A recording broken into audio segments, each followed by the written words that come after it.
தாய் தமிழ் உறவுகளுக்கு வணக்கம். இது வீரத்தமிழர் யூடியூப் சேனல். நான் உங்கள் தங்கராஜ். இன்னைக்கு என்ன டாபிக் பற்றி பேச போறோம்னா, இந்த தீபாவளி திருநாள் என்றால் என்ன? அது தமிழனுடைய பண்டிகையா அல்லது வேற மாநிலங்களிலிருந்து நமக்கு வந்ததா அல்லது வேற நாட்டிலிருந்து வந்ததா? இது இந்து பண்டிகையா அல்லது வேற கிறிஸ்துவ முஸ்லீம் பண்டிகையா என்று ஒரு பார்வையை பார்க்க போகிறோம். இந்த வரலாறை தெரிந்து கொள்வோமா இருக்கிறோம். அதற்கு முன்னே நம்ம சேனலை சப்ஸ்கிரைப் செய்யுங்கள், பெல் பட்டனை ப்ரெஸ் பண்ணுங்கள். அப்பொழுதுதான் நான் போடும் வீடியோக்கள் உங்களிடம் வந்து சேரும். அதாவது இந்த தீபாவளி என்பது மனிதனுக்கு ஒரு ஆண்டுகளில் ஒரு நாள் மிக சிறப்பான பண்டிகையாக வருகிறது. அது நோன்பி என்று சொல்வார்கள், சிலர் பண்டிகை என்று சொல்வார்கள்.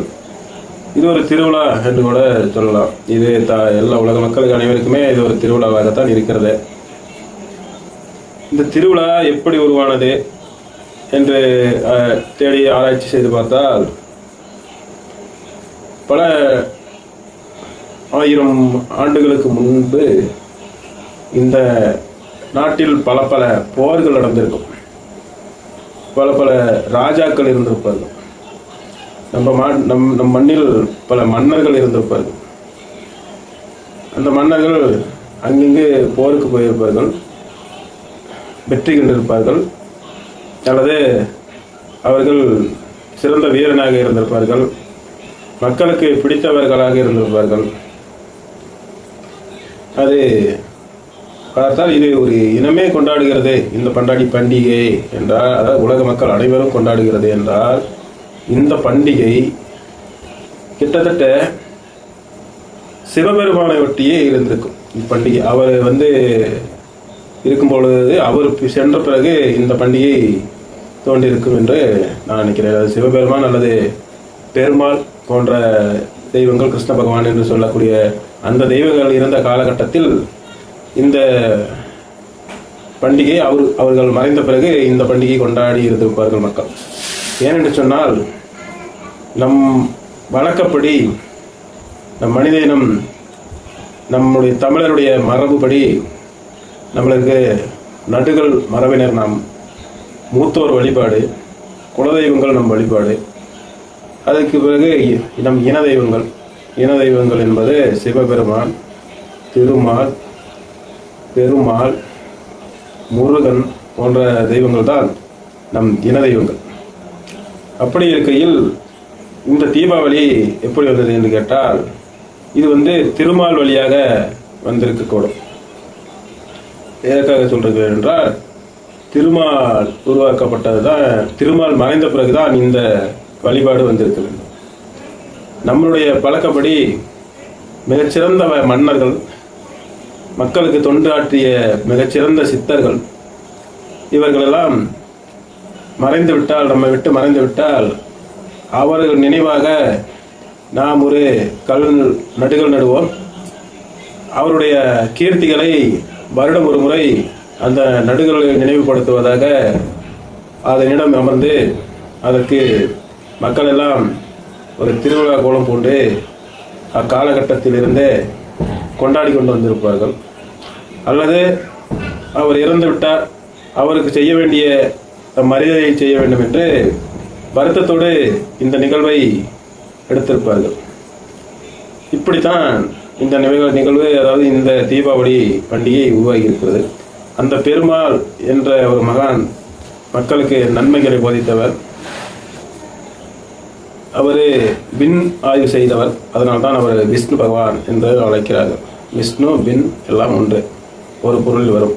விண்ணவன் விஷ்ணு, விஷ்ணு பகவான். திருமால், பெருமாள் என்றால் திரு என்றால் கருப்பு, பெருமாள் என்றாலும் அது பெருமைக்குரியவன் என்று பொருளில்தான் இந்த பெயர்கள் எல்லாம் வருகிறது. அப்படி இருக்கிற அவர் ஒரு விண்ணாய்வு செய்த ஒரு சித்தர். அவர் இக்காலகட்டத்தில் இந்த காலகட்ட நிகழ்வில் சொன்னால் விஞ்ஞானி என்று சொல்லலாம். விண்ணை ஆய்வு செய்தவர் விஞ்ஞானி என்று சொல்லலாம். காலத்தை கணித்தவர் அவர்தான் நம்முடைய திருமால், பெருமாள், கிருஷ்ண பகவான் என்று கூறுகிறோம்.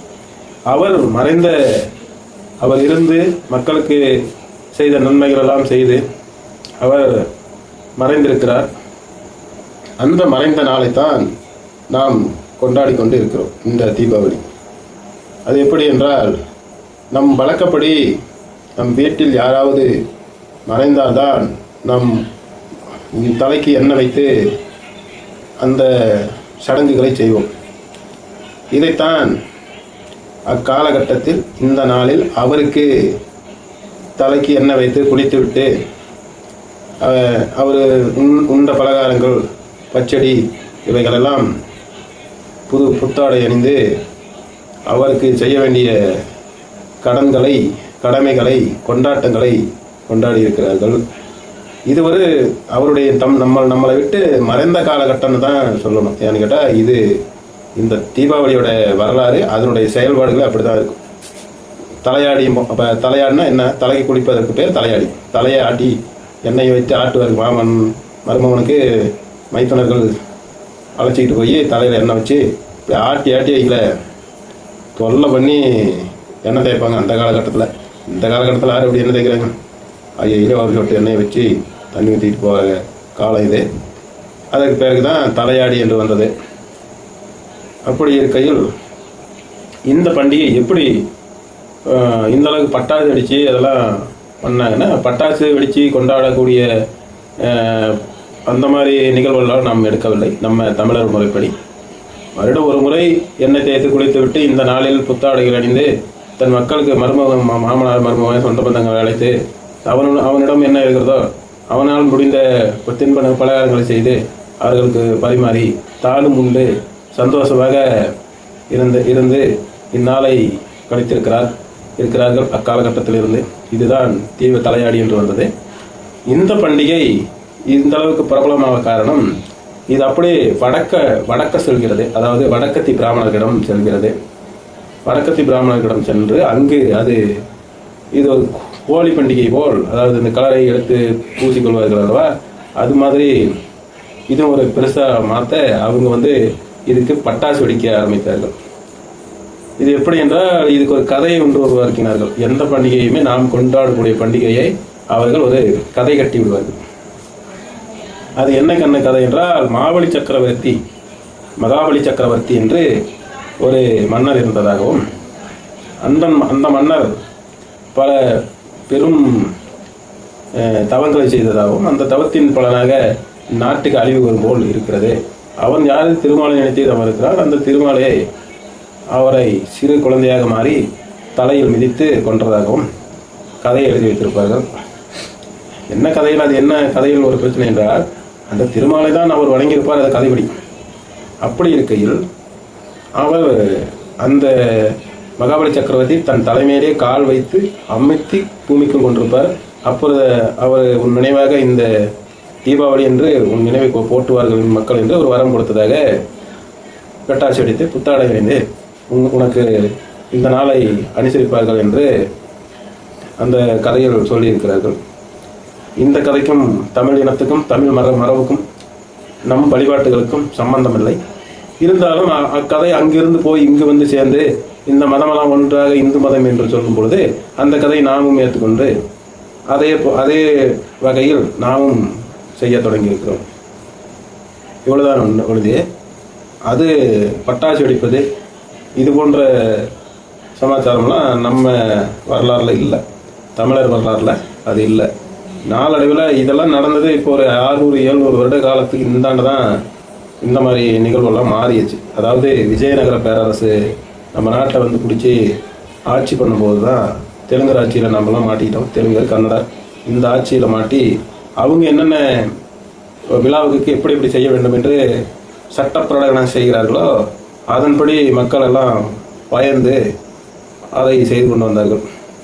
ஆகையால் இந்த வழிபாடு பிறகு நம்மிடம் இங்கிருந்து வடக்கு செல்கிறது. குஜராத்து அந்த பக்கம் வடக்கு போகிறது. அங்கிருந்து திருப்பி நம்மிடம் தீபாவளி என்று திரும்பி அதே பெயரில் வருகிறது.